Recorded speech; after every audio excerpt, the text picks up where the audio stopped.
ஓம் கினிசுரா போற்றி, ஓம் நவக்கர நரலை போற்றி. மிதுன ராசி நேர்களுக்கு வணக்கம். மிதுன ராசி காலப்புருஷ சக்கரத்தின் 3ஆம் இடம், இளவரசன் புதனின் ஆட்சி வீடு.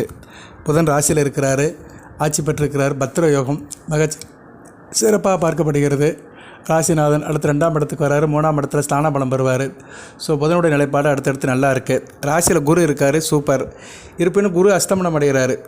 சூரியனால் அஸ்தமனம் அடைஞ்சு கொஞ்சம் இயல்பு நிலை பாதிக்கிறாரு. குரு அஸ்தமனம் அடைகிற நிலையில் ராசிக்கு எப்படி சார் இருக்கும், அதை பற்றி பார்க்க போகிறோம். அதுபோக ராசிக்கு 3ஆம் இடத்துல செவ்வாய் இருந்து ராசிக்கு வேண்டிய கிரகங்களை பார்க்குறாரு. 9ஆம் இடத்துல ராகுவையும் 10ஆம் இடத்துல இருக்க சனியும் பார்க்குறாரு. இது நல்ல அமைப்பு இல்லை. இப்போ மிதுன ராசிக்கு கிரக நிலைகள் நல்லா இருந்தாலுமே கொஞ்சம் திருஷ்டி இருக்குது. ராசிக்கு 4ஆம் இடத்துக்கும் ராசிக்கு 7ஆம் இடத்துக்கும் திருஷ்டி இருக்குது. அதுபோக ராசிக்கு 12ஆம் இடத்துக்கும் திருஷ்டி இருக்குது. சனி பார்க்குற இடம் எல்லாமே திருஷ்டி தான். ராசிக்கு 12ஆம் இடம், 4ஆம் இடம், 7ஆம் இடம். அதில் ராசிக்கு 7ஆம் இடமும் 4ஆம் இடமும் ராகுவும் பார்க்குறாரு. ஸோ திருஷ்டி இருக்குது. ராசி 10ஆம் இடத்துக்கு கேதுவும் பார்க்குறாரு 6ஆம் பார்வையால். ராகு கேதுகளுக்கு பார்வை இருக்குது. சரியா, 3, 6 பார்வை இருக்குது. அதுபோல் சமசத்துவமாக தங்களுக்குள்ள பரிமாற்றம் இருக்கும். Okay sir. இப்போ இந்த கண் திருஷ்டிக்கு வழிபாடு கற்பனசாமி வழிபாடு தான். சரியா, கற்பனசாமி வழிபாடு உங்களுக்கு மிக சிறப்பை கொடுக்கும். கற்பன் வாரான் எங்கள் கற்பசாமி, கார்மேகம் போல வாரான் கற்பசாமி. கற்பசாமி இப்போதைக்கு காப்பாற்றுறாரு. யாரை காப்பாற்றுறாரு? மிதுன ராசியை காப்பாற்றுறாரு. மிதுன ராசிக்கு இப்போதைக்கு கற்பனசாமி வழிபாடு இருக்குது. மற்ற பிரச்சனைகள் எல்லாமே தீர்ந்து போயிடும் உங்களுக்கு. சரியா நேர்களே, கிரக நிலைகள் நல்லா இருக்குது. 11ஆம் இடத்துல சுக்கிரன், ராசிக்குள்ள சூரியன் வரப்போகிறார் ஆணி மாதம். ராசியில் புதன் இருக்கிறாரு. 3ஆம் இடத்துல செவ்வாய் 3ஆம் இடத்துல இருக்குது, சிறப்பு தான். ஆனால் அவர் பார்க்குற இடம் சிறப்பு கிடையாது. செவ்வாய் பறவையால் தான் ராகும் சனியும் டிஸ்டர்ப் ஆகிறாங்க. ஸோ இந்த காலகட்டத்தில் நீங்கள் கற்பனசாமி வழிபாடு பண்ணுங்கள். கற்பனசாமி வழிபாடு பண்ணிங்கன்னா சில பிரச்சனைகள் தீரும். சரியா நேர்களே, என்னென்ன பிரச்சனைகள்னு அடுத்தடுத்து சொல்கிறேன். அதுக்கு முன்னாடி வழிபாடை சொல்லிடுறேன் நான். ஏன்னா வழிபாடுங்கிறது ரொம்ப முக்கியம். ஏன்னா வழிபாடை நீங்கள் செஞ்சுக்கிட்டீங்கன்னா பிரச்சனையிலேருந்து வெளியே வந்துடலாம். வழிபாட்டுக்குரிய நாட்கள் சனி செவ்வாய் தான். சனி செவ்வாய் நீங்கள் கற்பனசாமி வழிபாடு பண்ணணும். இரவு 8 to 9 கற்பனசாமி கோயிலுக்கு போங்க. கற்பனசாமிக்கு எலுமிச்சம்பழம், பழங்கள், முந்திரி இதெல்லாம் படையல் வைக்கலாம். அதுபோக அபிஷேகத்துக்கு பொருள் கொடுக்கலாம், மாலை வாங்கி கொடுக்கலாம். சரியா நேரில் தேங்காய் பழம் உடைக்கலாம், சக்கரை பொங்கல் வைக்கலாம். இதெல்லாம் சைவ முறைப்படி செய்கிறது. சில பேர் ஆடு கோழிலாம் அடிப்பாங்க. அது அந்தந்த ஊருக்கு ஏற்ற மாதிரி அந்த குலதெய்வ வழிபாடு சொல்லி கற்பனசாமி குலசாமியை கொண்டவங்க சில காரியங்கள் பண்ணுவாங்க. அதெல்லாம் இருக்குது, நான் இல்லைன்னு சொல்ல மாட்டேன். ஆனால் சைவ வழிபாட்டில் இதெல்லாம் செய்யலாம். நான் பொதுவாக சைவ வழிபாட்டை முன்னிறுத்துருவேன். அதனால் சைவ வழிபாட்டின்படி பார்த்தோம்னா கற்பனசாமி பெருமாளுடைய அம்சம். கற்பனசாமினாலே ருத்ரன் தான். ருத்ரம் அடுத்து பெருமாளுடைய அம்சம்தான். அவருடைய சுலோகமே அப்படித்தான் வருது. ஓம் கற்பனசாமி துணை ஸ்ரீ கிருஷ்ணாய. கிருஷ்ணாயன என்ன? கிருஷ்ணனுடைய அவதாரம் தான்.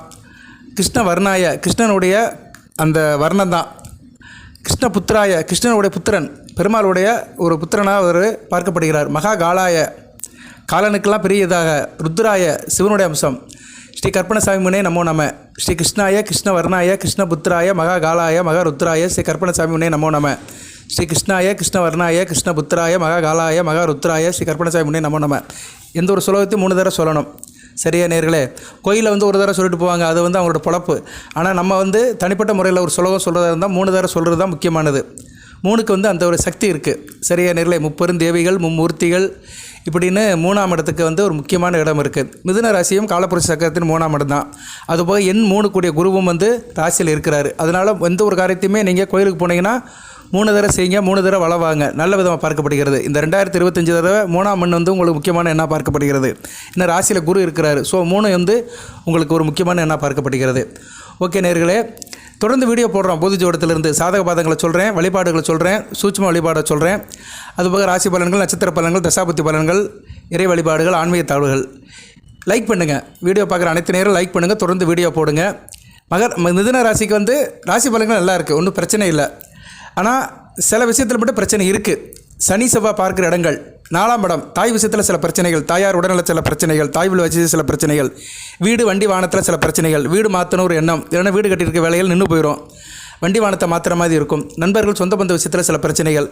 அதுபோக 4ஆம் இடம் சுகஸ்தானத்துக்கு சனி பார்வையும் இருக்குது, ராகு பார்வையும் இருக்கிறனால தேக ஆரோக்கியத்தில் பிரச்சனை, ஆஸ்பத்திரி போகிற மாதிரிலாம் இருக்கும். அதுபோக 6ஆம் இடத்துக்கு செவ்வாய் பார்க்குறாரு. சரியா, அதனால் கொஞ்சம் இஷ்யூ இருக்க தான் செய்யும். அதனால் நீங்கள் இந்த காலகட்டத்தில் கொஞ்சம் கவனமாக இருக்க வேண்டும். 4ஆம் இடத்தை எப்படி சார் இருக்குது அப்படி பார்த்தோம்னா, 4ஆம் இடம் 4ஆம் இடத்துக்குடைய புதன் வந்து ராசியில் தான் இருக்கிறாரு. ஸோ 4 கூட ராசியில் இருக்கிறனாலே இதையும் அனுசரித்து போவீங்க, சுகப்படுவீர்கள். இருந்தாலும் ஜனன ஜாதகத்தில் புதன் கெட்டு போனவர்களுக்கு சில பிரச்சனைகள் இருக்க தான் செய்யும், இல்லைன்னு சொல்ல முடியாது. புதன் ராசியில் இருக்கிறாரு, நல்ல அமைப்பு தான். இருப்பினும் வந்து புதன் வந்து நல்ல நிலைமையில் தான் இருக்கிறாரு. புதன் வந்து நல்ல நிலைமையில் இருக்கிற பாவ தொடர்பு எதுவுமே இல்லை. அதனால் உங்களுக்கு 4ஆம் இடம் வளர்த்து தான் இருக்குது. 4 வளர்த்து இருக்கனால உங்களால் உங்களுக்கு எந்த பிரச்சனையும் இருக்காது. அப்போ என்ன சார் பிரச்சனை அப்படின்னு பார்த்தோன்னா, தாய் வழியில் சில பிரச்சனைகள் இருக்கும், குடும்ப சூழலில் சில பிரச்சனைகள், பரம்பரை சொத்து பத்து பரம்பரை சொத்து, அப்பா வழி சொத்து, அம்மா வழி சொத்தில் சில பிரச்சனைகள். இந்த பிரச்சனையில தீரணுமா கற்பனைசாமி வழிபாடு பண்ணணும். அதுக்காக தான் நான் வந்து பிரச்சனையை முதல் சொல்லிடுறேன். இது எல்லாத்துக்குமே இந்த பிரச்சனை இருக்காது, குறிப்பிட்ட சில பேருக்கு இருக்கும். ரகசிய வாழ்க்கையில் சில பிரச்சனைகள், வாழ்க்கையில் ஒவ்வொரு மனிதருக்கும் சில ரகசியம் இருக்க தான் செய்யும். வாழ்க்கையில் சில ரகசிய அமைப்புகள் இருக்கும். அதில் சில நேரங்களில் வந்து நேரங்காலம் சரியில்லைன்னா அந்த ரகசியம் வெளியே வந்துட்டு அதில் சில பிரச்சனைகள், குற்றச்சாட்டுகள். அதே மாதிரி சந்தோஷம் கெட்டு போகிறது, உயர்கல்வி படிக்கிறவங்களுக்கு சில பிரச்சனை, பிஜி யூஜி அதுக்கு மேலே படிக்கிறாங்கள்ல, பிஹெச்டி எம்ஃபில் படிக்கிறவங்களும் சில பிரச்சனை, தாய் வழி உறவுகளில் சில பிரச்சனை, சேமிப்பில் சில பிரச்சனைகள். சரியா, சேமிப்பில் சில பிரச்சனைகள் கண்டிப்பாக இருக்க தான் செய்யும். அதுபோக அப்பாவுடைய தேக ஆரோக்கியம், அம்மா வழியில் பிரச்சனைகள் இருக்கும். அதே மாதிரி அப்பா வழியில் தேக ஆரோக்கிய பிரச்சனை இருக்கும். பொதுவாக அப்பாவுக்கு முடியலனாலே அம்மாவுக்கு முடியாமல் போயிடும். குடும்பத்தில் தாப்பனுக்கு முடியலைன்னா தாய் சந்தோஷமாக இருக்க மாட்டாங்க. இது எல்லாத்துக்கும் உள்ளது தான். அதுபோக வந்து உங்கள் குறிப்பிட்ட இனம், ஜாதி இதில் சில பிரச்சனைகள், தான் சம்மந்தப்பட்ட ஜாதி மதத்தில் சில பிரச்சனைகள் இருக்கும். தூரதேச உறவினர் விஷயத்தில் சில பிரச்சனை. சில பேருக்கு வந்து டிசிப்ளின் கெட்டு போயிடும், ஒழுக்கம் கெட்டு போயிடும். சரியா, நீங்கள் நினைக்கிறீங்க என்னடா இவரெல்லாம் நெகட்டிவாக சொல்கிறாருன்னு. ஏன்னா அந்த அமைப்பு இருக்குது இப்போதைக்கு. என்ன தான் உங்களுக்கு வந்து பலாபலன்கள் 170% நல்ல பலங்கள் இருந்தாலுமே 30% கெட்ட பழக்கங்கள் இருக்குது. சனி, செவ்வாய், ராகு இவங்களாம் சேர்ந்து சில தாக்குதலுக்கு உண்டாக்குறாங்க. அதனால் நீங்கள் வந்து கண்டிப்பாக இதை நீங்கள் கடந்து தான் போகணும். ஸோ 4ஆம் இடம் திருஷ்டி ஆகுது. அதுக்கடுத்து 7ஆம் இடம் திருஷ்டி. 7ஆம் இடம் வந்து நேரடியாக கணவன் மனைவி உறவு தான். சரியா, 7ஆம் இடம் கணவன் மனைவி உறவுனா என்ன? குரு கெட்டு போனவங்களுக்கு இந்த காலகட்டத்தில் நல்லா இருக்காது. குரு ஜனன ஜாதகத்தில் கெட்டு போகக்கூடாது. எப்படி சார் கெட்டு போயிருப்பார் அப்படின்னா, குரு வந்து சனி பார்வையில் இருப்பார், இல்லைனா சூரியன் கூட சேர்ந்து அஸ்தமனமாக இருப்பார், இல்லைனா ராகு கேது பிடியில் இருந்தாலும் நல்ல நிலைமை பார்க்கப்படாது. ஸோ குரு கெட்டு போனவர்களுக்கும் இந்த காலகட்டத்தில் நல்லா இருக்காது. குறிப்பாக மிதுன லக்கணம், கன்னி லக்கணம், ரிஷப லக்கணம், துலா லக்கணம், மகர லக்கணம், கும்ப லக்கணம், இந்த 6 லக்கணத்தில் பிறந்தவங்களுக்கு கொஞ்சம் கூடுதலாக தாக்கம் இருக்கும் மிதுன ராசியில். ஏன்னா குரு அந்த அளவுக்கு நல்ல பலன்களை கொடுக்க மாட்டார். மகர, கும்ப, ரிஷப, துலாம், கன்னி, மிதுனம் இந்த லக்கணத்தில் பிறந்தவங்களுக்கு மாரகாதிபதியாக வருவார். ஸோ மாரகஸ்தானம் 2, 3, 7, 8, 12 இருந்தார்னா இந்நேரம் அஸ்தமனம் ஆகும்போது நல்ல பலன்களை கொடுக்க மாட்டார். கண்டிப்பாக இவங்களாம் கற்பனைசாமி வழிபாடு பண்ணணும். இந்த வீடியோ பதிவில் வந்து நான் ஏன் கற்பனைசாமி வழிபாடு பண்ணணும், யார் வழிபாடு பண்ணணும்னு சொல்கிறேன். அவங்களுக்கு என்ன பிரச்சனை வரும் அதை தான் சொல்கிறேன், பலன்கள் சொல்லலை. அதனால் இந்த வீடியோவை நீங்கள் மற்ற வீடியோ மாதிரி எடுக்காதீங்க. இந்த வீடியோ ஒரு முக்கியமான வீடியோ. கொஞ்சம் பிரச்சனை இருக்குது மிதுன ராசிக்கு. அந்த பிரச்சனை எப்படி, யாருக்கு, எதன் மூலம் அதை சொல்கிறேன். அதுக்கு என்ன வழிபாடு அதை சொல்கிறேன். அந்த வழிபாடு தினங்களையும் சொல்கிறேன். முழுமையாக கேளுங்க. நம்ம சேனலை லைக் பண்ணுங்கள், சப்ஸ்கிரைப் பண்ணுங்கள். 7ஆம் இடம் அப்படி எடுத்துட்டோம்னா 7ஆம் இடம் வந்து கணவன் மனைவி உறவு தான் டைரெக்டாக. ஸோ 7ஆம் இடம் குரு கெட்டு போனவர்களுக்கு இந்த பிரச்சனை இருக்கும். அதுபோக வந்து நண்பர் விஷயத்தில் பிரச்சனை இருக்கும், நண்பர் விஷயத்தில் கொடுக்கல் வாங்கல் பிரச்சனை இருக்கும், இல்லைன்னா நண்பர்களால் பகைமை இருக்கும். அதுபோக அக்ரிமெண்ட், எதனாச்சும் அக்ரிமெண்ட் போடுறீங்க, இடம், மனை, வீடு சம்மந்தப்பட்ட அக்ரிமெண்ட் போடுறதுல சில பிரச்சனைகள், அதில் கையெழுத்து போடுறதுல சில பிரச்சனைகள், பார்ட்னர்ஷிப் விஷயத்தில் பிரச்சனைகள், கூட்டுத்தொழில், பங்கு சந்தை, ஷேர் மார்க்கெட் நெகோசியேஷன், பார்ட்னர்ஷிப் இதில் சில பிரச்சனைகள் இருக்கும். சமூக தொடர்பு, சோசியல் ரிலேஷன்ஷிப்பில் சில பிரச்சனைகள் வரலாம். அது மாதிரி நீங்கள் யார்கிட்டையும் ஃப்ரீ பழக முடியாது, அதில் சில இடைஞ்சல்கள் இருக்கும். மன விட்டு யார்கிட்ட பேச முடியாது, பழக முடியாது, அதில் சில பிரச்சனைகள் இருக்கும். அதுபோக வந்து சொசைட்டிலையும் வந்து சில தடங்களை எதிர்பார்ப்பீங்க. அம்மா வழி சொத்துக்களையும் சில பிரச்சனைகள் வரும். ஃபிசிக்கல் ரிலேஷன்ஷிப்னால் உங்களுக்கு தெரியும், உடல் ரீதியாக வந்து மற்றவங்க கூட மனசரிச்சு போகுது, அதுதான் ஃபிசிக்கல் ரிலேஷன்ஷிப் அப்படிங்கிறோம். பாடி லாங்குவேஜ், ஃபிசிக்கல் ரிலேஷன்ஷிப் இதில் சில பிரச்சனைகள் இருக்கும். பொருள்கள் திருட்டு போகிறதுக்கு சில வாய்ப்புகள் இருக்குது, கவனமாக இருக்கணும். சரியா நேர்களே, கூட்டு தொழில் பண்ணுறவங்க, கூட்டணி அமைப்பில் இருக்கிறவங்க அந்த காலகட்டத்தில் பொருட்கள் தொலைஞ்சு போயிடும். ஒரு 4-5 பேரோடு சேர்ந்து போகிறீங்கன்னா நேரம் வந்து பொருள் தொலைஞ்சு போயிடும். நீங்கள் மற்றவங்களை சந்தேகப்படுற மாதிரி இருக்கும், கொஞ்சம் கவனமாக இருக்கணும். உணவு விஷயத்துலேயும் கொஞ்சம் கவனமாக இருக்கும். சில பேருக்கு சாப்பாடு ஒத்து போகாமல் உடல்நல பிரச்சனை வரலாம். அதுபோக வந்து துணிமணி வாங்குறதுல பிரச்சனைகள்.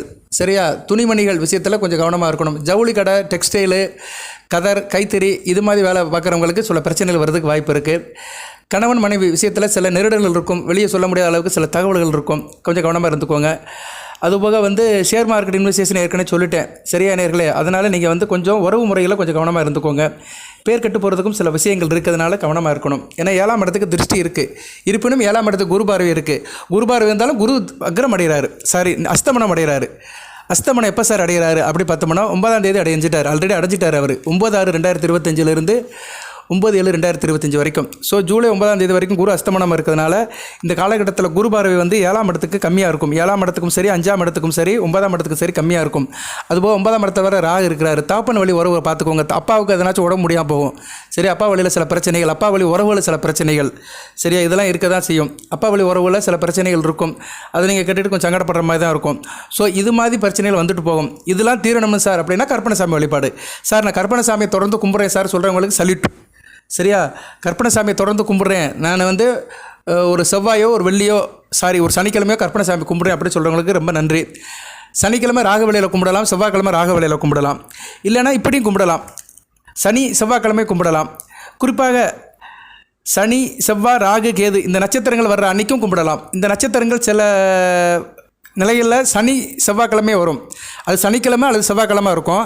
அன்றைக்கி நட்சத்திரங்களை பார்த்தோம்னா சனியோட நட்சத்திரம் இருக்கும், இல்லைன்னா செவ்வாயோட நட்சத்திரம் இருக்கும், இல்லைன்னா ராகுவோட நட்சத்திரமாக இருக்கும், இல்லை கேதுவோட நட்சத்திரமாக இருக்கும். சர்ப்ப கிரகங்களோட நட்சத்திரம், அதாவது பாவகிரகங்களோட நட்சத்திரங்கள் வரும். சனி, செவ்வாய், ராகு, கேது 4 பேருமே பாவகிரகங்கள் தான். இதில் வந்து இந்த கிரகங்கள் வர்ற இந்த கிரகங்களோட நட்சத்திரங்கள் வர்ற அன்றைக்கி சனிக்கிழமை அல்லது செவ்வாய்க்கிழமையாக இருக்கும். அதனை எடுத்து நான் சொல்கிறேன், ஒரு 8 நாள் சொல்கிறேன், 8 தினங்கள் சொல்கிறேன். அந்த 8 தினங்களில் நீங்கள் ஒரு தினங்கள் கற்பனசாமி கோயிலுக்கு போயிருங்க. சரியா, இதை கண்டிப்பாக செய்யுங்க. வருகிற 14ஆம் தேதி நாளை சனிக்கிழமை தான். சரியா, நாளைக்கு சங்கடகர சதுர்த்தி. நாளைக்கு இரவு 8 to 9 கற்பனசாமி கோயிலுக்கு போயிருங்க. கற்பனசாமி உங்கள் ஊர்லேயே இருப்பார். சரியா நேர்களே, நிறைய பேர் கேட்குறாங்க, சார் கற்பனசாமி கோயில் எங்கே இருக்குனுங்கிறாங்க.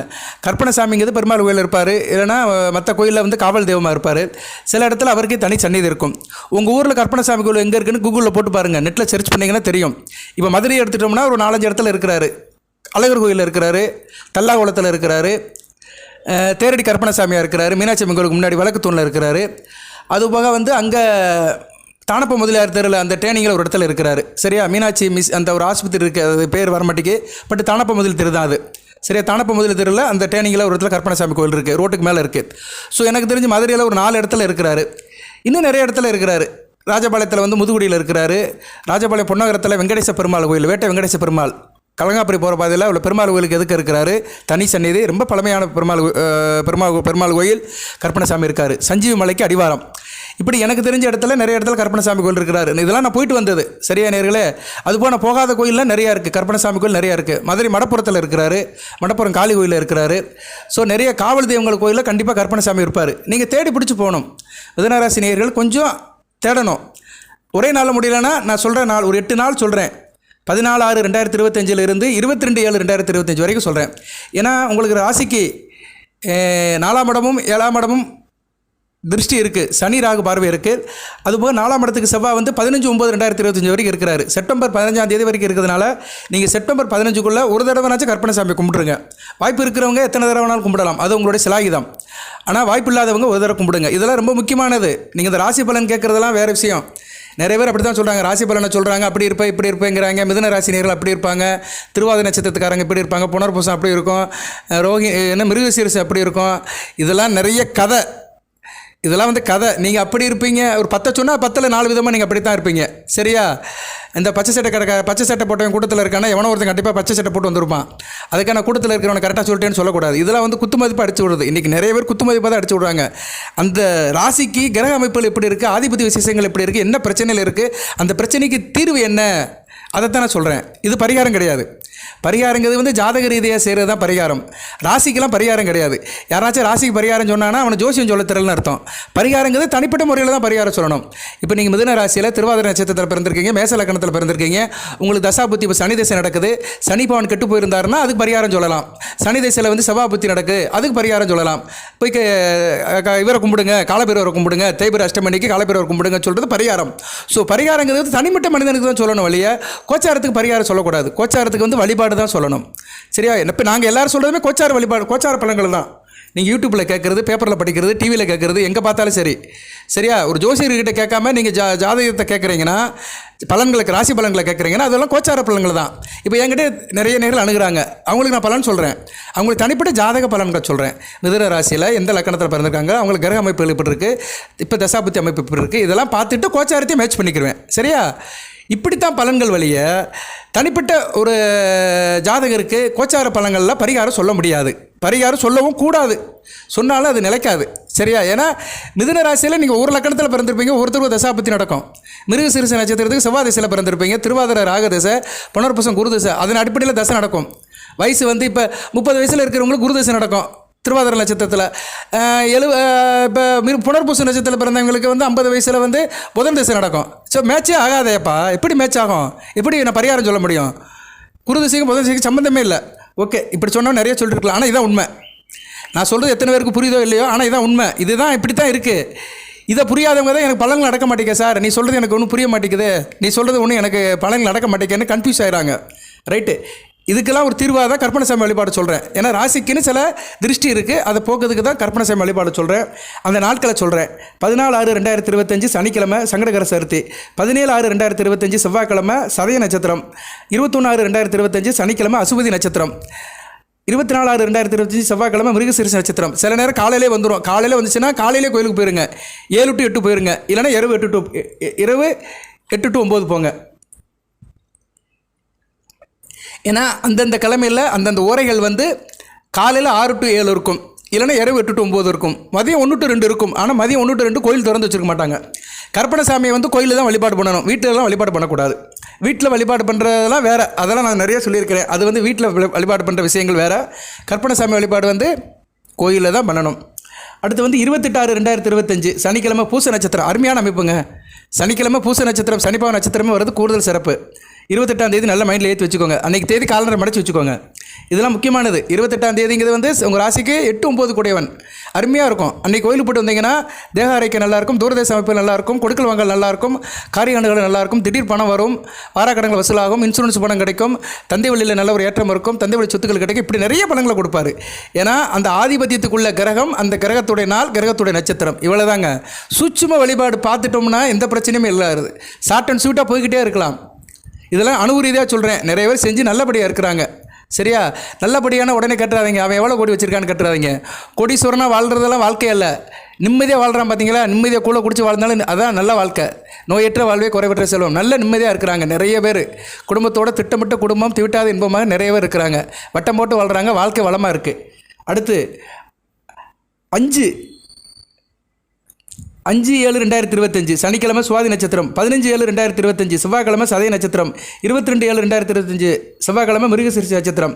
இந்த நட்சத்திரத்தை அன்றைக்கும் நீங்கள் கற்பனைசாமியை கும்பிடலாம். நான் கிட்டத்தட்ட வந்து ஒரு 4 நாள் 8 நாள் சொல்லியிருக்கிறேன். சரியா? 8 கிழமைகள் சொல்லியிருக்கிறேன்.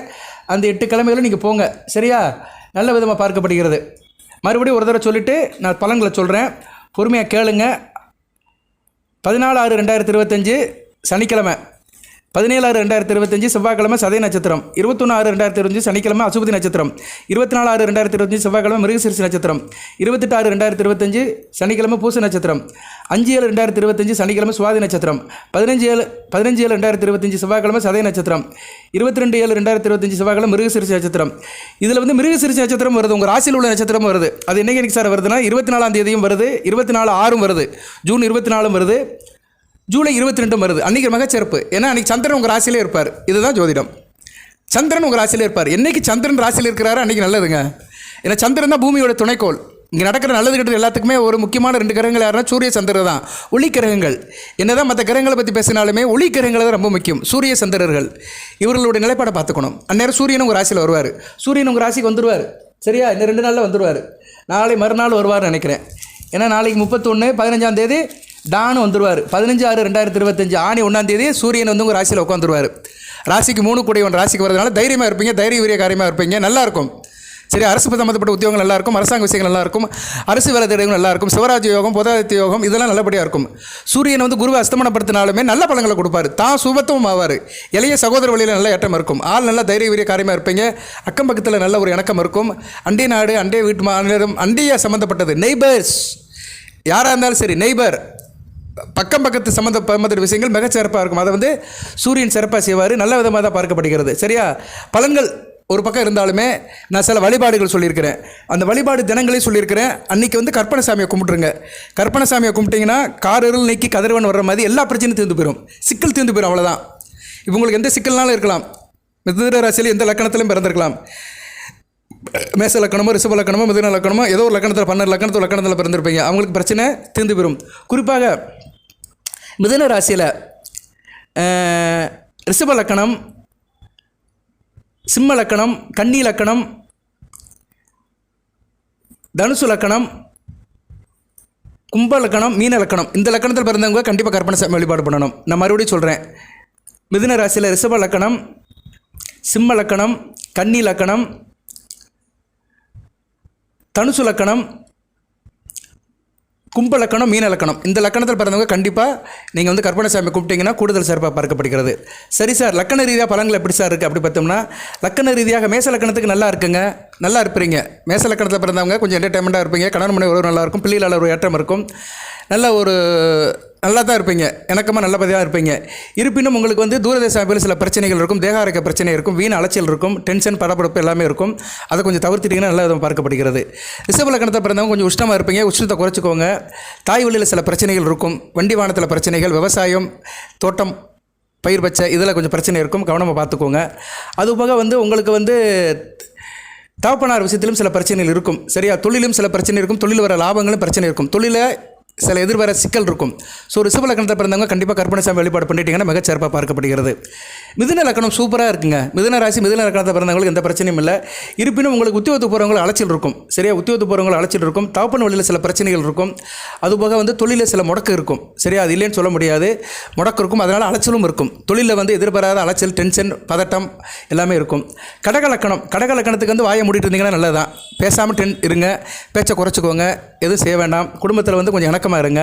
அதுபோக வந்து கடக லக்கணத்தில் பிறந்தவங்களுக்கு பிள்ளைகளால் பிரச்சனை இருக்கும், டென்ஷன் இருக்கும், பதட்டம் இருக்கும், பிள்ளைகள் விஷயத்தில் அனுசரித்து போங்க. அதுபோக கடக லக்கணத்தில் பிறந்தவங்களுக்கு தூரதேச அமைப்பில் பிரச்சனை இருக்கும், எதிர்பாராத பண வரவுகள் பிரச்சனை இருக்கும். இவங்களும் வந்து கற்பனை சாமி வழிபாடு பண்ணிங்கன்னா கூடுதல் சிறப்பாக பார்க்கப்படுகிறது. இருப்பினும் கடக லக்கணத்தில் பிறந்தவங்களுக்கு தொழில் சிறப்பாக இருக்கும், தொழிலில் லாபம் இருக்கும், தூரதேச அமைப்புகளில் வெற்றி இருக்கும், அயல்நாடு அயல்மான விஷயத்தில் நல்ல ஒரு லாபம் இருக்கும். சரியா, உத்தியோகத்து போகிறவங்களுக்கு நல்ல விதமாக பார்க்கப்படுகிறது. கடக லக்கணத்தில் சிம்ம லக்கணத்தில் சிக்கல் இருக்கும், அவசரப்படக்கூடாது, எமோஷன் ஆகக்கூடாது, டென்ஷன் ஆகக்கூடாது, பதட்டப்படக்கூடாது, கவனமாக இருக்கணும். சிம்ம லக்கணத்தில் பிறந்தவங்களுக்கு தாய் வழி உறவுல பிரச்சனை இருக்கும். சரியா, தாய் வழியில் சில பிரச்சனைகள், தாய் உறவுகளில் சில பிரச்சனைகள் இருக்க தான் செய்யும், இல்லைன்னு சொல்ல முடியாது.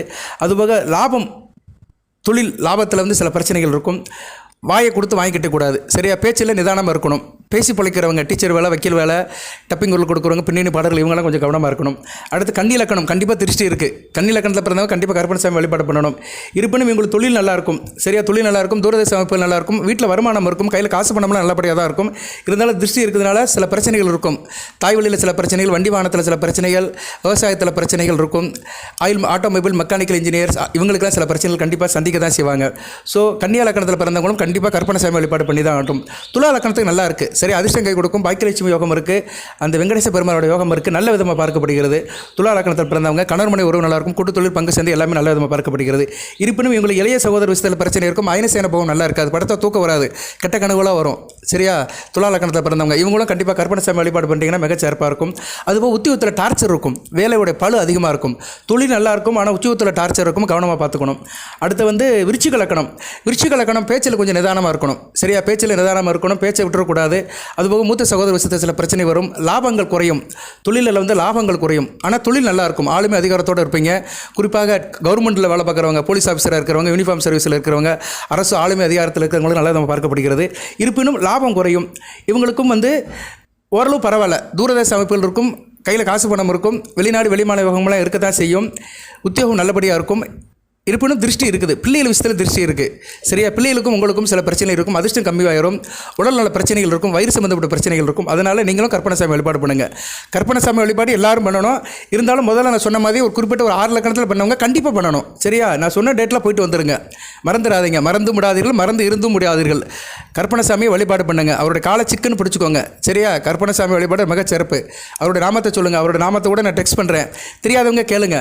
அதுபோக மிதுன ராசியில் லக்கணம் தெரியாதவங்க லக்கணத்தை தெரிஞ்சுக்கோங்க. சும்மா இந்த ராசிக்கு பலன் கேட்குறதெல்லாம் சும்மா காற்றுல அடிச்சு விட்டு போவாங்க. லக்கணம் தெரிஞ்சுக்கிட்டு லக்கண ரீதியாக பலன் கேட்கணும். ஏன்னா மிதுன ராசியில் ஒவ்வொரு லக்கணத்துக்கும் ஒவ்வொரு விதமான பலன்கள் நடக்கும். மிதுன ராசியில் மிருகசீரிஷ நட்சத்திரத்தில் பிறந்தவங்களுக்கு குருதசை நடக்கும். குருதசை நடக்குன்னா மிருகசீரிஷ நட்சத்திரம் மிதுன ராசி, குருதசை நடக்கு. குருதசை யாருக்கு சார் நல்லா இருக்கும் அப்படின்னு பார்த்தோம்னா, பொதுவாக மேச லக்கணம், கடக லக்கணம், சிம்ம லக்கணம், விருச்சிக லக்கணம், தனுசு, மீனம் இவங்களுக்கு தான் குருதசை நல்லா இருக்கும், மற்ற லக்கணத்துக்கு நல்லா இருக்காது. சார் நான் மிருதுன ராசி, மிருகசீரிஷ நட்சத்திரம். சரியா, எனக்கு வந்து இப்போ வந்து குருதிசை நடக்கு, நான் வந்து துலா லக்கணத்தில் பிறந்திருக்கேன்னா நல்லா இருக்காது. ரிஷப லக்கணத்தை பிறந்தால் சுத்தமாக நல்லா இருக்காது. ஓப்பனாக சொல்கிறேன் நான். நீங்கள் வந்து வேணால் செக் பண்ணிக்கோங்க. மிதுன ராசி, மிருகசீரிஷ நட்சத்திரம், ரிஷப லக்கணம். மிதுன ராசி, குரு திசை நல்லா இருக்காது. சரியா? அதனால் லக்கணத்தை தெரிஞ்சுக்கோங்க. தெரியாதவங்க கேளுங்க, என்கிட்ட கமெண்ட் பாக்ஸில் கேளுங்க. பிறந்த தேதி, டைம், ஏஎம்ஆர்பிஎம், எந்த ஊரில் பிறந்தீங்க அதை சொல்லணும். சும்மா பேரை போட்டு டயத்தை போட்டால் தெரியாது. இப்போ மலேசியாவில், சிங்கப்பூரில் இருக்கிறவங்க பேரும் டயத்தை போட்டால் எனக்கு எங்கே பிறந்தாங்க தெரியும். ஒவ்வொரு இடத்துக்கும் அந்த இது ஆட்டிடியூட் மாறும். அதனால் நீங்கள் வந்து பிறந்த இடத்த கண்டிப்பாக மென்ஷன் பண்ணணும். பெர்த் ப்ளஸ்ஸை மென்ஷன் பண்ணிங்கன்னா உங்களுக்கு நான் லக்கணத்தை சொல்லுவேன். லக்கணத்தை வச்சு பலன் கேட்டால் தான் நல்லது. சும்மா இல்லைனா காமா சோமானு கேட்டு போக வேண்டியதான். இன்றைக்கி ஊரில் உள்ள எல்லாரும் யூடியூப் போட ஆரம்பிச்சிட்டாங்க. எல்லாரும் பலன் சொல்கிறாங்க ஜோசியர்னு. சரியா? எது நல்லது எது கெட்டதுன்னு தெரிய மாட்டேங்குது. சரி, அதை நீங்கள் கண்டிப்பாக கண்டுபிடிச்சிக்கணும். குணம் நாடி குற்றம் நாடி அதில் மிக நாடி மிக்க குழல். குணத்தையும் குற்றத்தையும் கண்டுபிடிச்சிட்டு எது குணம் எது குற்றம்னு தெரிஞ்சுட்டு நீங்கள் எதுவுமே செய்யணும். நாட் ஒன்லி ஃபார் அஸ்ட்ரோ, இந்த ஜோதிடத்துக்காக சொல்லலை, பொதுவாக எந்த விஷயத்துலையுமே நல்லது கெட்டது தெரிஞ்சுக்கணும். அதில் எது நல்லது அதை தெரிஞ்சுக்கணும். எது ஆவரேஜாக மேலே தூக்கி இருக்குது அப்படின்னு பார்த்துக்கணும் நேர்களே. ஓகே, இப்போ நம்ம எங்கே விட்டோம்? தனுசு லக்கணம். அடுத்து மிதுன ராசி, தனுசு லக்கணம். பரவாயில்ல, திருஷ்டி இருக்க தான் செய்யுது. இவங்களுக்கு வந்து தேகாரிக்க பிரச்சனை இருக்கும், கைகால் முடக்க இருக்க தான் செய்யும். குரு வேறு வந்து இப்போ வக்கரம் அஸ்தமனம் அடையதுனால கொஞ்சம் அசக்தி இருக்க தான் செய்யும். கவனமாக இருக்கணும். தொழிலில் பிரச்சனை இருக்கும், சுகஸ்தானம் வலுப்படுறதுனால தேகாரிக்க பிரச்சனை இருக்கும். இவங்களும் கண்டிப்பாக கற்பனை சாமி வழிபாடு பண்ணணும். அடுத்து வந்து மகரத்துக்கு உத்தியோகம் நல்லாயிருக்கும். மகர லக்கணத்தில் பிறந்த உத்தியோகத்துக்கு போகிறவங்க நல்லா இருப்பாங்க. இருந்தாலும் கணவன் மனை குடும்ப பிரச்சனை இருக்கும். கணவன் மனை சேர்ந்து வாழ்கிற வாழ்க்கையில் பிரச்சனை இருக்கும். தூரதேச பிரச்சனை இருக்கும். எதிர்பார விபத்துகள், அசிங்கங்கள், அவமானங்களை சந்திக்கிற மாதிரி இருக்கும். ஸோ மகர லக்கணமும் வந்து குடும்ப வாழ்க்கையும் கொஞ்சம் பிரச்சனையில் இருக்கிறதுனால கண்டிப்பாக நீங்களும் திருஷ்டியில் இருக்கிறீங்க, கற்பனை வழிபாடு பண்ணணும். அடுத்து கும்பலக்கணம் கண்டிப்பாக பண்ணணும். சரியா? கும்பலக்கணத்துக்கு வந்து அதிர்ஷ்டம் இருக்குது, எல்லாமே அமையும். சரியா? இருந்தாலும் உறவு நல்லா இருக்காது. அது கணவன் மனை உறவோ, நண்பர்கள் உறவோ, சொந்த பந்த உறவோ, எதுவோ உறவு நல்லா இருக்காது. ரிலேஷன்ஷிப் கெட்டு போயிடும். கண்டிப்பாக கற்பனை சாமி வழிபாடு பண்ணணும். மீன லக்கணம் திருஷ்டியில் இருக்குது. சரியா? மீன லக்கணத்துக்கு வந்து ஆள் அசந்து போயிடுவீங்க. தைரிய வீரிய காரியம் குறைஞ்சு போயிடும். கணவன் மனை உறவு நல்லா இருக்காது. தொழிலில் வந்து சோட்டையாயிரும். ஸோ தொழில், உறவு, தைரியம் மூணுமே குறைஞ்சி போகிறதுனால கண்டிப்பாக மீன ராசியும் வந்து மீன லக்கணத்தில் பிறந்தவங்களும் கற்பனை சாமி வழிபாடு தான். ஸோ ஏற்கனவே சொல்லியிருக்கிறேன், மறுபடியும் ஒரு தடவை வலியுறுத்தி சொல்லியிருக்கிறேன். இன்னும் நிறைய சொல்லலாம், டைம் அதிகமாகும். இதே 26 நிமிஷம் ஆகிப்போச்சு. அடுத்த வருட காலத்தில் லக்கண ரீதியாக சொல்கிறேன். மிதுன ராசி, மேச லக்கணத்துக்கு இப்போ கிரக நிலையில் எப்படி இருக்குது, ரிஷப லக்கணத்துக்கு எப்படி இருக்குது அப்படின்னு சொல்கிறேன். அதுபோக தசாபுத்திக்கு சொல்கிறேன். உங்களுக்கு ஒரு 30 வயசுக்கு மேலே இருக்கிறவங்களுக்கு வந்து சனி திசை நடக்கும். புனர்பூச நட்சத்திரத்தில் பிறந்தவங்களுக்குலாம் ஒரு 30 வயசில் இருக்கிறவங்களுக்கு சனி திசை முடிஞ்சு புதன் திசை ஆரம்பிச்சிடும். ஸோ உங்களுக்கு வந்து எப்படி ஆர்டரில் சொல்லணும்னா, செவ்வாய் திசை, ராகு திசை, குரு திசை, அதுக்கடுத்து குரு திசையிலேருந்து சொன்னால் நல்லாயிருக்கும். ஏன்னா குரு திசை தான் ஒரு 25 வயசுக்கு மேலே வரும், மிருகசீரிஷுக்கும் திருவாதிரைக்கும். ஸோ குரு திசை, சனி திசை, புதன் திசை, கேது திசை, சுக்கிர திசை, இந்த 5 திசைக்கு நான் வீடியோ போட்டுட்டாலே உங்களுக்கு டோட்டலாக கவர் ஆயிரும். சரியா? நான் லக்கண ரீதியாக போடுறேன், கேளுங்க. எதனாச்சும் பிரச்சனைனா கேளுங்க. உங்கள் பிறந்த தேதி அனுப்புறதெல்லாம் செய்யுங்க, அதுக்கு லக்கணத்தை நான் சொல்கிறேன். இருந்தாலும் உங்கள் தனிப்பட்ட பிரச்சனைக்கு வந்து பிரச்சனையை சொல்லுங்கள், அதுக்கு கோச்சார தீர்வு சொல்கிறேன் நான். சரியா? எனக்கு இந்த லக்கணம் சார், எனக்கு இந்த தசை நடக்க அப்படி சொன்னீங்கன்னா பரிகாரம் சொல்லுவேன். சார் நான் மிதுன ராசி, மிருகசீரிஷ நட்சத்திரம், எனக்கு வந்து இப்போ வந்து சனி திசை நடக்குது சார், சனி பகவான் இந்த இடத்துல இருக்கிறாரு அப்படின்னா நான் சொல்லிடுவேன் நான். சரியா? இப்படி தான் பலன்கள் சொல்ல முடியும். மிதுன ராசி, புனர்பூச நட்சத்திரம், எனக்கு சனி பகவான் திசை நடக்கு. சனி பகவான் 2ஆம் இடத்துல கடகத்தில் இருக்கிறாரு, கெட்டு போயிட்டாரு. 2ஆம் இடத்துல சனி பகவான் பகம் அடைஞ்சிட்டாரு. சனி திசை எப்படி சார் இருக்கும்னா அது கண்டிப்பாக பரிகாரம் சொல்லுவேன். சரியா? ஏன்னா 2ஆம் இடத்துல சனி பகவான் இருக்கிறதுனால, லக்கணத்துக்கு 2ஆம் இடத்துல இருக்கிறதுனால அவர் வந்து லக்கணத்துக்கு 4ஆம் இடத்தை பார்ப்பார், 8ஆம் இடத்தை பார்ப்பார். அடுத்து வந்து லக்கணத்துக்கு வந்து அவர் வந்து 11ஆம் இடத்தையும் பார்ப்பார். சரியா? இந்த அமைப்பில் அவர் பார்ப்பார். ஸோ அந்த இடங்கள்லாம் கெட்டு போகும். அவர் எந்த நிலைமையில் இருக்கிறாரு அதுக்கேற்ற மாதிரி பரிகாரம் வழிபாடு சொல்லலாம். ஸோ ஜாதக ரீதியாக தனிப்பட்ட அமைப்புக்கு பரிகாரம் சொல்லலாம், கோச்சாரத்துக்கு பரிகாரம் சொல்லக்கூடாது. புரிஞ்சுக்கோங்க. எத்தனை பேருக்கு புரியுதுன்னு தெரியல. புரிஞ்சவங்க வகைப்படுங்க, புரியலன்னா கேளுங்க. பரிகாரம்னா என்ன, வழிபாடுனா என்ன, இதே பெரிய விஷயம். பரிகாரம் வேறு, வழிபாடு வேறு. வழிபாடுங்கிறது வந்து இறைவனை கும்பிடுறது, கோயில் ஓலத்தை போய் கும்பிடுறது, வீட்டில் கும்பிடுறது. பரிகாரங்கிறது ஒரு இடத்துல போய் செய்கிறது. சரியா? ஒரு புரோகிதை வச்சு செய்கிறது, இல்லைனா 4 பேரை வச்சு செய்கிறது, இல்லைனா தான தர்மம் செய்கிறது. இன்னும் நிறைய காரியங்கள் இருக்குது பரிகாரங்கள் இருக்குது. பரிகாரத்தோடைய வகைகள் பலதரப்பட்ட வகைகள் இருக்குது. ஓகே, எல்லாத்தையும் ஒரு வீடியோவில் சொல்லி முடிக்க முடியாது. தொடர்ந்து வீடியோ போடுறேன், பாருங்கள். ஏதோ ஒரு தகவல் சொல்வேன் நான். ஒரு வீடியோவில் வந்து 30 நிமிஷம் பேசுகிறேன்னா கண்டிப்பாக ஒரு 10 நிமிஷம் சாலிடாக மிதுன ராசியை கவர் பண்ணியிருப்பேன். அந்த சாலிடாக 10 நிமிஷம் கவர் பண்ணுறேன் பார்த்தீங்களா, அதான் உங்களுக்கு பலன்கள். சரியா? மற்றதெல்லாம் வந்து அந்த ஃப்ளோவில் போகும். ஃப்ளோ போகாமல் எதுவும் சொல்ல முடியாது. ஆற்றுல தண்ணி போகுது, எல்லா இடத்துலையுமே நல்ல தண்ணி கிடைக்கும். சில இடத்துல சாக்கடையாகவும் போகும், சில இடத்துல நல்ல தண்ணியும் கிடைக்கும், சில இடத்துல நல்ல ஊற்று இருக்கும். அது மாதிரி தான் பலன்கள். கரெக்டாக பர்ஃபெக்டாக 100க்கு 100 யாராலும் சொல்லவும் முடியாது, எந்த ஒரு மனிதனாலும் சொல்ல முடியாது. கடவுள் ஒருத்தரை தவிர எந்த மனிதனாலும் 100க்கு 100 கரெக்டாக பலன்கள் சொல்ல முடியாது. இந்த விஷயத்தில் மட்டும் இல்லை, எல்லா விஷயத்திலும் தான். ஒரு நாட்டுக்கு முதலமைச்சராகவும் இருக்கிறாரு, பிரதமராகவும் இருக்கிறாரு, அவரால் எல்லா நேரமும் கரெக்டாக இருக்க முடியாது. ஏன் நேற்று 12/6/2025 மதியம் 1:40க்கு குஜராத்தில் அகமதாபாத்தில் ஃப்ளைட்டு ஆக்சிடென்ட் ஆகிப்போச்சு ஏர்போர்ட்டில். குஜராத்துங்கிறது பிரதமருடைய மாநிலம். சரியா? அதுக்காக வந்து அவர் பிறந்த இடம் குஜராத், மோடியோட ஊர். மோடி அங்கே கற்றுக்கிட்ட 10-15 வருஷமாக முதலமைச்சராக இருந்தார். அதுக்கு பிறகு தான் பிரைம் மினிஸ்டர் ஆனார். மோடியை குறை சொல்ல முடியுமா? என்னையா நீ உன் ஊர்லேயே பலைட் விழுந்துருச்சு, என்னத்தை பார்க்குற? ஏர் இந்தியா சரியாக பண்ணலையா? இத்தனை பேர் இருந்திருக்காங்க, 240 பேர் போய் சேர்ந்துட்டாங்க. மோடியை குறை சொல்ல முடியுமா பிரதமரை? முடியாது. ஏன்னா எல்லாரும் எல்லா நேரமும் கரெக்டாக இருக்க முடியாது, ஜோதிடமும் உட்பட தான். சரியா? உதாரணத்துக்கு நான் ரீசெண்டாக இப்போ உள்ளதை சொல்லியிருக்கிறேன், புரிஞ்சுக்கோங்க. மிதுனராசி மக்களே, அறிவுக்கு அப்பாற்பட்டு யோசிக்கிற மக்களே, ஞான வீடு புதனின் ஞான வீடு, புத வேற இப்போ அங்கே உட்காந்துருக்கிறாரு. எல்லாத்தையும் யோசிப்பீங்க. சரியா? யோசனை பண்ணுங்கள். சரியா? யோசனை பண்ணி யூடியூப் சேனலை பாருங்கள், நல்லதை கேளுங்க, நல்லதை பாருங்கள், நல்ல தகவலை சொல்லுங்கள். வாழ்த்துக்கள். எல்லாம் வல்ல இறைவன் மிதுனராசி நேயர்களுக்கு, மிருகசீரிசம் திருவாதிரை புனர்பூச நட்சத்திரத்தில் பிறந்த நேயர்களுக்கு சில சௌபாகியத்தையும் சில ஐஸ்வர்யத்தையும் சில நன்மையிலும் கொடுப்பார். அனைத்து நலங்களையும் வளங்களை பற்றி தேக ஆரோக்கியத்துடன் தீர்க்காயலுடன் நீடோடி வாழ்க, நிறைந்த வளம் பெறுக. நன்றி நேயர்களே.